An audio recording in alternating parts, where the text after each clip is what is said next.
My name is Mila Hart. I'm 33 years old. And I'll never forget the night my world tilted. It was supposed to be a celebration, my sister's engagement party. Laughter, lights, and love filled the room. Until one cruel joke changed everything. When her fiancé yanked my chair away and I hit the floor, the laughter that followed broke something inside me. But what no one knew was, that fall would become the moment I learned how to rise. The laughter still echoes in my head, like broken glass rattling against my soul. That night at my sister's engagement party, I remember thinking how beautiful everything looked. The fairy lights tangled across the ceiling, the shimmer of champagne in tall glasses, the sound of my sister's laughter blending with music. I was happy for her, or at least I wanted to be. She was the golden one, graceful, loved, and celebrated. I, on the other hand, was just there, the older sister who everyone called strong, because it was easier than saying forgotten. I wore a pale blue dress, nothing too bold, and smiled the kind of smile you wear when you're not sure if you belong in the picture. I remember sitting at the table near the stage, the chatter around me fading into a blur. My sister's fiancé, Daniel, was the kind of man people called charming, but I had seen the sharp edges behind that charm. He liked attention, thrived on it. He would make jokes that left people unsure whether to laugh or cringe, but they always laughed anyway, because that's what you do when the joke comes from the man holding the microphone. That night, he was louder than usual, his arm around my sister, basking in the center of every gaze. I tried to stay quiet, blending in. At one point, someone called for a toast. I stood to help grab a few extra chairs for guests coming late. When I returned, I began to sit down, only to feel the air vanish beneath me. In a blur, the chair was yanked away. My body hit the floor, hard enough for my teeth to clack together. The music stopped for a second, then came the laughter. First a few chuckles, then full-blown amusement. My dress crumpled around me, my knees stung, and all I could see were faces, smiling, smirking, whispering. I looked up, dazed, and saw Daniel standing there, holding the chair like a trophy. "That's where you belong, bro," he said, loud enough for everyone to hear. The word bro dripped with mockery. The room erupted again in laughter. My sister's face went pale, then she looked away, pretending to busy herself with her bracelet. I remember the weight of that silence afterward. The air smelled like roses and champagne, but all I could taste was humiliation. My heart pounded in my throat, and my vision blurred. I managed to smile when people looked my way, but I could feel the tears pressing against my eyes, begging to fall. I walked out of the hall before they could. Outside, the night air was cold and sharp. I stood there, hugging myself, hearing the muffled sounds of laughter and clinking glasses behind me. That was the moment something inside me cracked. Not loudly but quietly, like a whisper saying, "Enough." That single act, the pull of a chair, wasn't just a prank. It was the reflection of years of being the invisible sister, the one expected to take a joke, to swallow pain with grace. I didn't know it then, but that fall would become the start of everything. The moment I stopped sitting where others decided I should, and began to stand for myself. That night, after everyone had moved on from my fall as if nothing had happened, I stayed behind in the corner of the hall, holding a glass I never drank from. I could still feel the heat of embarrassment crawling up my neck, the echo of laughter looping in my ears. Every time I closed my eyes, I saw Daniel's face twisted into that smug grin, the guests smirking behind their hands, and my sister, my own sister, pretending not to see. It was like I had become invisible the moment I hit the floor, as if my pain didn't matter because it didn't fit into the celebration. When I finally gathered enough strength to leave, the music had already started again. I walked past people who smiled and said goodnight, pretending everything was normal. No one mentioned the chair. No one asked if I was okay. Even my parents were too busy chatting with relatives, proud of how beautiful the engagement had turned out. I smiled back, small and fragile, not trusting my voice. I knew that if I spoke, the tears I was holding back would break free. The ride home felt longer than ever. My apartment was quiet, too quiet. I took off my shoes, sat on the edge of my bed and stared at the floor. The bruises on my knees were starting to show, purple and sore, but the ache in my chest was worse. I replayed every second, the laughter, the words, the silence that followed. I kept asking myself what I had done to deserve that kind of humiliation. Was I too quiet? Too distant? Did people see me as someone they could step on because I never fought back? The questions circled endlessly, but no answers came. I opened my phone and scrolled through photos of the party. My sister glowing, Daniel's perfect smile, guests raising glasses. Not one picture showed what had really happened. It was as if the moment didn't exist, as if my pain had been edited out of the narrative entirely. That realization hit harder than the fall itself. I wasn't just embarrassed, I was erased. I had become a ghost in my own family's story. I thought about calling my sister, but what would I even say? She'd laugh awkwardly and tell me not to take things so seriously. That was her way. She always believed problems disappeared if you ignored them long enough. I imagined her brushing it off, defending him. "Oh, Mila. You know Daniel's just playful."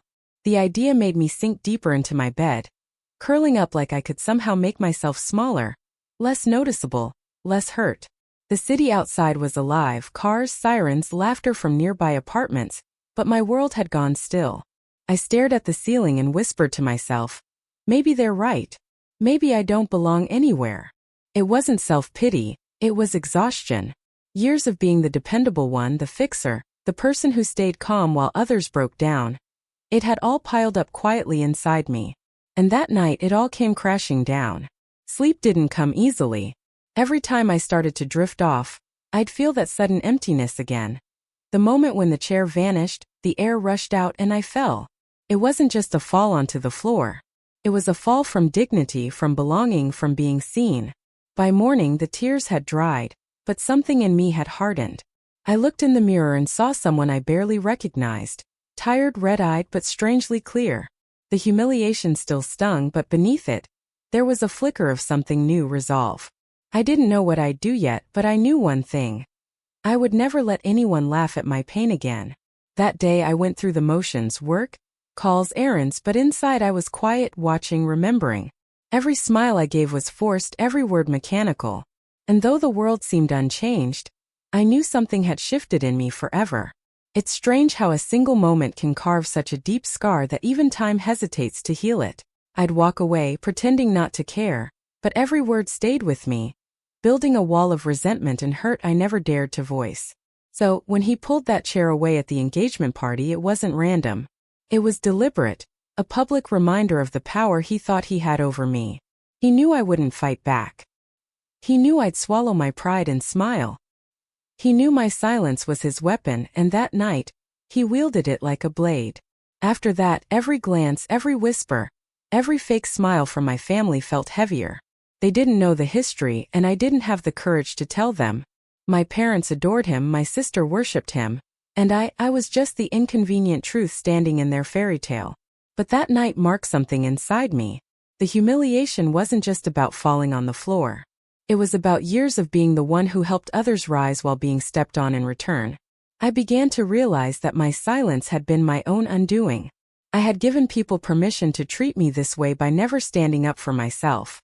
Daniel had shown me who he really was long ago. I just hadn't wanted to see it. But now the mask was gone. The laughter from that night was my wake-up call. Harsh but necessary. And though it still hurt to breathe, I started to feel something new stirring inside me. Not anger, not revenge, but clarity. I knew then that this story wasn't over. The truth had been buried long enough, and sooner or later, it would demand to be heard. A few days after the engagement party, I received a message from my mother. She wanted me to come over for dinner. Just a family meal, she said, as if everything were perfectly normal. I hesitated for hours before replying. Part of me wanted to stay away forever, but another part wanted to face them, to stop hiding behind silence. I spent that afternoon pacing my apartment, my heart warring between fear and resolve.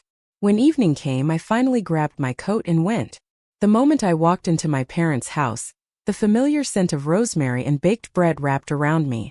It used to comfort me, but that night it felt suffocating. Everyone was already there, my parents, my sister, and Daniel. He was laughing, pouring wine, acting like nothing had ever happened. My mother smiled when she saw me, but my father's expression was unreadable. My sister hugged me, though it felt forced, like she was trying to erase the memory of that night by pretending it didn't exist. I forced a smile and sat down, every muscle in my body tense. Dinner began with polite conversation. My mother talked about wedding plans, my sister chimed in about the dress, and Daniel made jokes as if he were the star of the evening. I stayed quiet, pushing food around my plate, feeling like I was watching a play, one where everyone had agreed to forget the scene that didn't fit the script. Every laugh, every word of his grated against me. When he made a joke about clumsy people who can't stay on their feet, I felt my stomach twist. My sister giggled awkwardly, glancing at me, but said nothing. Something inside me snapped. I put my fork down and looked straight at him. The room fell silent. My mother's smile froze, my sister's hand trembled slightly. Daniel looked at me, a smug glint in his eyes, clearly expecting me to back down. But I didn't.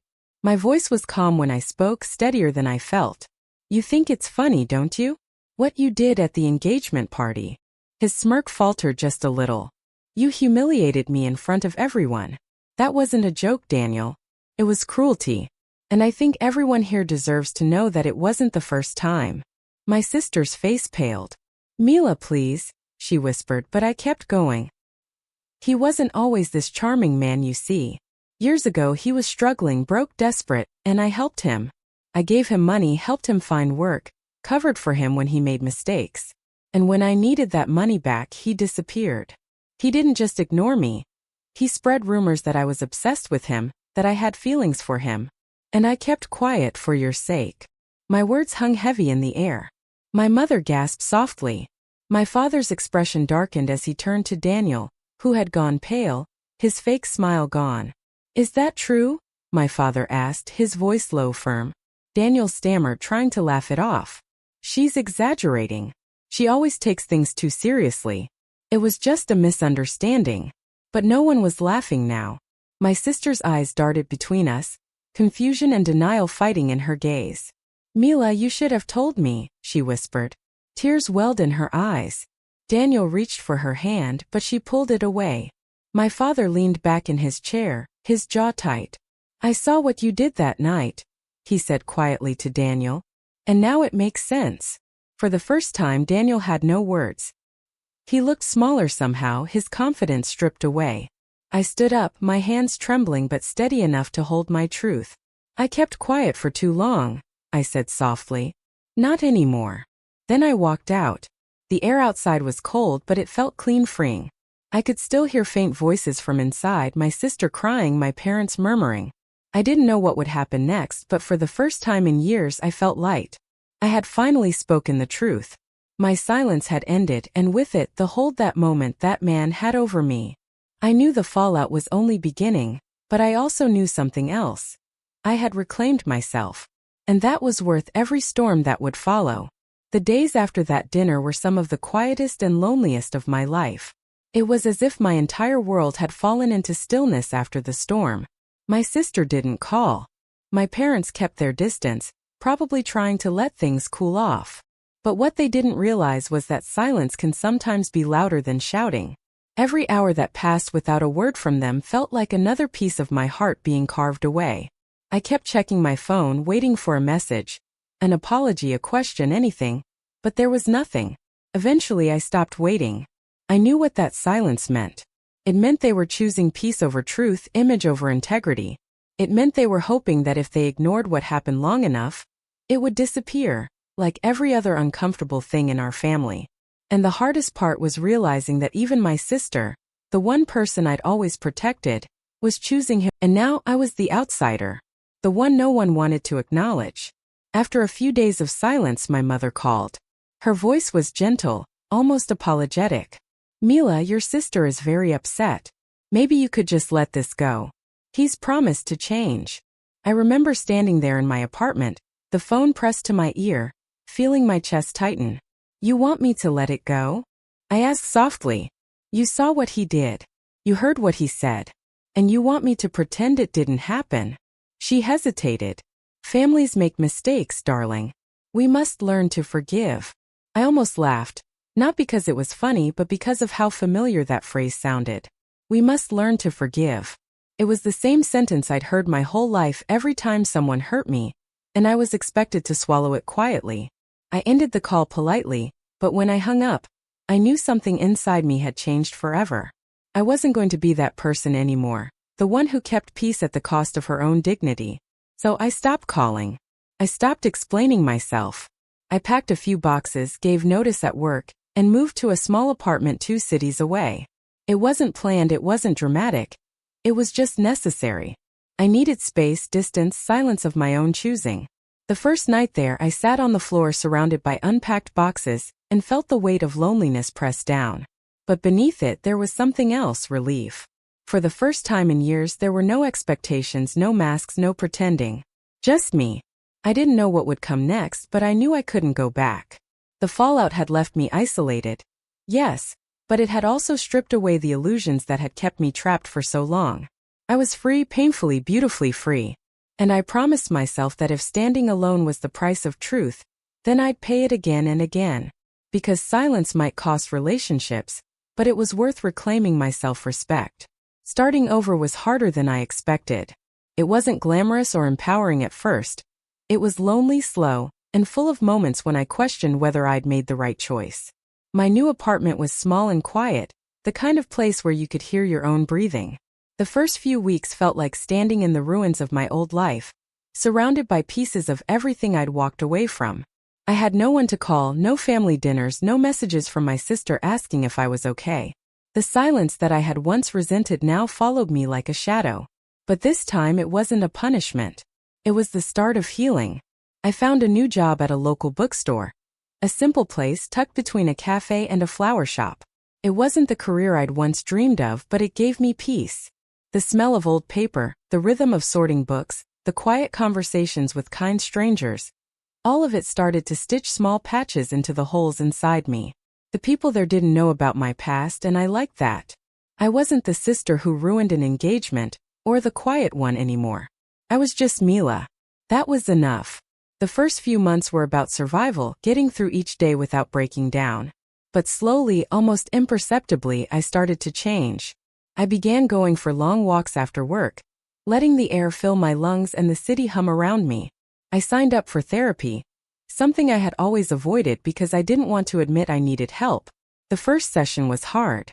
I cried more than I talked. But the therapist really listened, and for the first time I felt seen. She told me something I'll never forget. You've spent most of your life trying to be small so others could feel big. Maybe it's time to take up space. Those words stayed with me. I started journaling, writing out every memory, every ache, every buried moment I'd never spoken aloud. I began to see the patterns, the way I'd always apologized for existing too loudly, the way I'd taken responsibility for everyone else's happiness but my own. Healing, I realized, wasn't about forgetting what happened. It was about learning to live without letting it define me. Months later, I heard through a mutual acquaintance that my sister's engagement had been called off. Apparently, Daniel's true nature had come out, something about manipulation, lies, and his temper. I sat there staring at my phone, feeling an unexpected wave of emotions. There was no triumph in it, no satisfaction. Just quiet relief. Not because he got what he deserved, but because maybe now she would finally see what I had seen all along. I didn't reach out to her right away. I wasn't ready. I still needed to protect the peace I had fought so hard to build. The city that had once felt foreign started to feel like home. I decorated my apartment with second-hand furniture, filled it with plants and soft light. On weekends, I volunteered at a community center, helping young girls build confidence and self-worth. Each time I told them, "You have a voice, use it," I was really reminding myself of the same truth. I no longer carried the same weight when I looked in the mirror. The pain was still there, but it had transformed. Less like an open wound and more like a scar I wore with quiet pride. I had learned that healing doesn't erase the past. It just teaches you how to stand taller because of it. One evening, as I walked home from the bookstore under a dusky sky, I caught my reflection in a shop window. I stopped for a moment and smiled. For the first time in a long time, I didn't see the woman who fell off a chair and was laughed at. I saw a woman who got back up, alone, and built something new from the pieces of her brokenness. I saw strength where there used to be shame. And in that moment, I knew that even though the journey had been painful, it had also been worth it, because I had finally become someone I could be proud of. Years passed before I saw my family again. Time, as they say, dulls pain, but it doesn't erase it. It just tucks it away in quiet corners of the heart where it waits for moments like this. The invitation came one morning in the mail. A family reunion at my parents' house. My first instinct was to throw it away, but something stopped me. Maybe it was curiosity. Maybe it was closure. Maybe deep down I wanted to see if the wounds had healed as much as I hoped they had. I stared at the envelope for a long time before finally deciding I would go. Not for them but for myself. The day of the reunion arrived with the golden warmth of late summer. As I drove down the old familiar road, memories came rushing back, childhood laughter, the scent of my mother's cooking, my father's voice calling us in for dinner. But there were darker memories too, the humiliation, the silence that followed, the betrayal. My heart raced as the house came into view, looking exactly the same as it always had, yet somehow smaller, less intimidating. I parked, took a deep breath and stepped out. My mother was the first to see me. Her eyes widened, then softened. "Mila," she whispered, her voice trembling. She hugged me tightly, longer than she ever had before. My father joined us, older now, quieter, his once stern face lined with time. "I'm glad you came," he said simply, and I could tell he meant it. Inside, the house was full of familiar faces, cousins, aunts, uncles. Conversations stopped when they saw me. For a second I felt the same unease as years ago, but it passed quickly. I wasn't the same woman who'd fallen and stayed silent. I was different now. I could stand tall in any room. Then I saw her, my sister. She was standing near the window, her hair shorter, her face paler, her eyes heavier. When she turned and met my gaze, the air between us shifted. She hesitated, then walked toward me slowly. The noise around us faded until it felt like just the two of us in the room. When she finally spoke, her voice cracked. "Mila, I don't even know where to start." I stayed quiet, waiting. Her eyes filled with tears. "You were right about him. About everything. I didn't see it then, and I should have.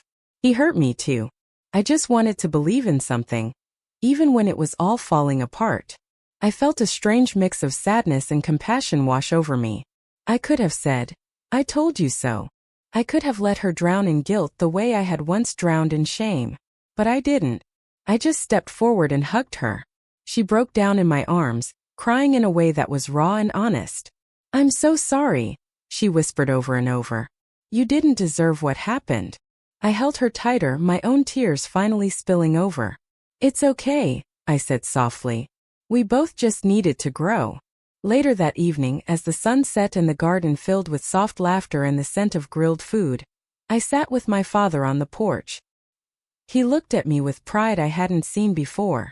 "You were the only one who stood up when it mattered," he said. "You showed strength none of us had." His words settled deep inside me like a long-awaited balm. I realized in that moment that I didn't need revenge or validation anymore. What I needed was peace, and I had found it.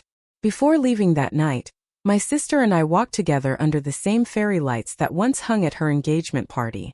She looked at me with tearful eyes and said, "You always stood tall, Mila. Even when we laughed at you, you stood taller than any of us." I smiled, a genuine smile this time.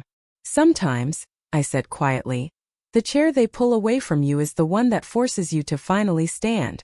Driving home I felt light. Not because everything was fixed, but because I had finally let go. The past no longer owned me. I had learned that strength isn't about never falling. It's about what you do when you hit the ground. I had fallen once hard in front of the people who were supposed to love me. But I had also risen, stronger, freer, and no longer afraid to take up space. The road stretched before me, long and open, and for the first time in years I felt truly at peace. True strength isn't found in staying silent to keep the peace. It's found in standing up for your worth, even when your voice trembles. Respect is not given by others. It's claimed by those who refuse to be diminished.